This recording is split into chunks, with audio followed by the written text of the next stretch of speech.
Hello students, कैसे हैं आप सब। आई होप आप सब अच्छे होंगे, है ना। देखो, जेट का फॉर्म आ गया, उसका फॉर्म भर दो, वहां भी प्रोफेसर की वैकेंसी आएगी, है ना।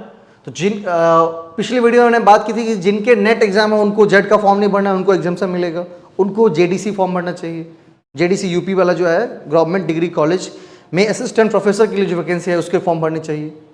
आज का वीडियो उसी पर है कि कैसे तैयारी करें, प्रिपरेशन स्ट्रैटेजी कैसी रहनी चाहिए हमारी जब हम यूपी जेडीसी असिस्टेंट प्रोफेसर की तैयारी कर रहे हैं, तब क्या तैयारी होनी चाहिए। क्योंकि वहां पर प्री मेंस इंटरव्यू तीनों को बना करके, तीनों को मिला करके एक मेरिट लिस्ट बनाई जाती है ना, जो कि मेन तो तीनों कहीं ना कहीं एकदम स्टेज 1, स्टेज 2, स्टेज 3 बिल्कुल तीनों जरूरी होती हैं।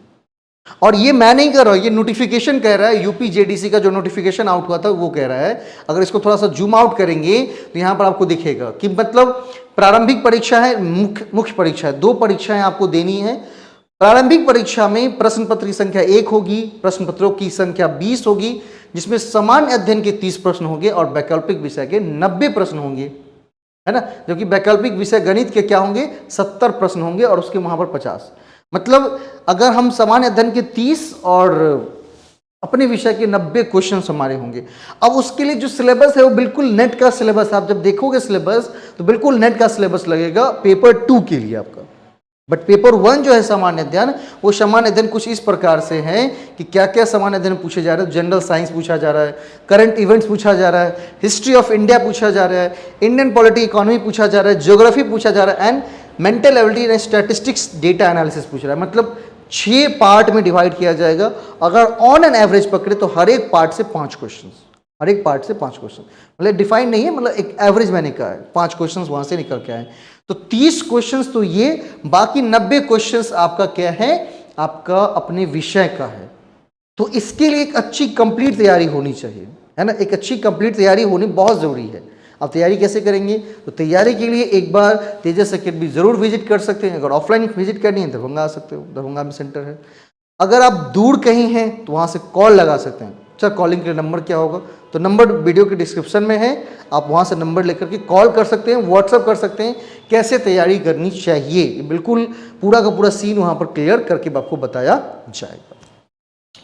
इसके बाद जब आप वहां से पास होंगे, है ना, वहां से पास होंगे तो आपको मुख्य लिखित परीक्षा के लिए बुलाया जाएगा, जहां पर प्रश्न पत्रों की संख्या होगी 20, कुल पूर्णांक होगा, मतलब 10 प्रश्न जो होंगे 8 नंबर के होंगे, फिर 10 प्रश्न जो होंगे 12 नंबर के होंगे। कुल समय अवधि होगी 3 घंटे की, मतलब 8 नंबर का लघु उत्तरीय प्रश्न होगा, जिसमें आपको 125 शब्दों में उत्तर देने, कम से कम 125 शब्द।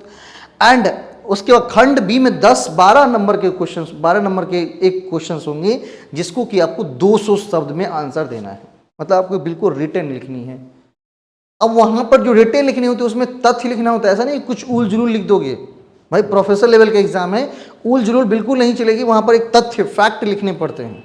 तो फैक्ट आपको पता होना चाहिए, इसके लिए प्रिपरेशन पूरी तगड़ी करनी पड़ेगी। मतलब आपकी जो प्रिपरेशन होनी चाहिए आपके सब्जेक्ट को लेकर के इस व्यू पॉइंट से होनी चाहिए कि हमें प्री के साथ साथ मेंस भी लिखना है। एंड इसके बाद अब 25 नंबर का क्या होगा, साक्षात्कार इंटरव्यू होंगी, और फिर आपका मेरिट लिस्ट बनेगा और आपको जॉब ऑफर, जॉब लेटर मिलेगी। तो ये सारी प्रक्रिया है। अब आपको देखना है कि इस प्रक्रिया में मैं कहां फिट बैठ रहा हूं, मैं क्या कर रहा हूं, कैसे कर तैयारी कर रहा हूं, आई हैव अ स्ट्रैटेजी और नॉट, एक अच्छी स्ट्रैटेजी है या नहीं। नहीं तो ऐसे एक वैकेंसी आती रहेंगी, जाती रहेंगी और आप वहीं के वहीं खड़े रहेंगे, है ना। तो नेट निकाल लेना, जेआरएफ निकाल लेना, ठीक है, बहुत अच्छी चीज़ है, बट उस चीज़ को अब भुनाना है नहीं जॉब के रूप में, असिस्टेंट प्रोफेसर की वैकेंसी, मतलब जॉब के रूप में, है ना। तो उसके लिए अच्छी तैयारी करनी है, क्योंकि हरियाणा वाला है वो गया, ठीक है, एमपी वाला आया वो भी गया, इसके बाद अब यूपी वाला है, फिर झारखंड वाला आ रहा है। लेकिन अगर आप एक अच्छी तैयारी कर लेते हैं तो कहीं ना कहीं सभी स्टेट के एग्जाम को आप क्या कर सकते हैं, क्वालिफाई कर सकते हैं। उसके लिए निश्चित रूप से एक बार तेजस अकेडमी जरूर विजिट करिए। कॉमर्स की क्लासेस चलती हैं, अभी इंग्लिश की उत्कर्ष सर क्लासेस ले रहे हैं, ज्योग्राफी की सोनू सर क्लास ले रहे हैं, हिंदी के सियाराम सर क्लास ले रहे हैं। मतलब लगभग 4-5 विषय जो है बहुत मजबूती के साथ जेआरएफ, एसआरएफ, पीएचडी कर चुके लोगों के द्वारा पढ़ाया जा रहा है।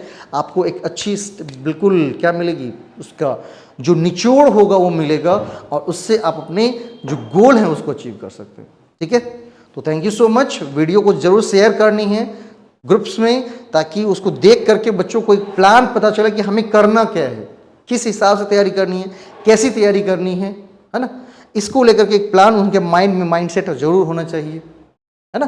तो फटाफट तैयारी शुरू करिए, पहले फॉर्म भर दीजिए अच्छे से, फॉर्म भरने के बाद तैयारी शुरू करें। और जो नेट नहीं पास हैं, जो ये फॉर्म नहीं भर सकते, अगर वो वीडियो देख रहे हैं तो मैं उनको कहूँगा कि आप जेईटी का फॉर्म भरो, झारखंड एलिजिबिलिटी टेस्ट का फॉर्म भरो, वहाँ भी वैकेंसी आने वाली है। पहले जेट निकालो, फिर वैकेंसी आएगी, फॉर्म भरना, प्रोफेसर बनना है। ठीक है, चलिए धन्यवाद, मिलते हैं नेक्स्ट वीडियो में।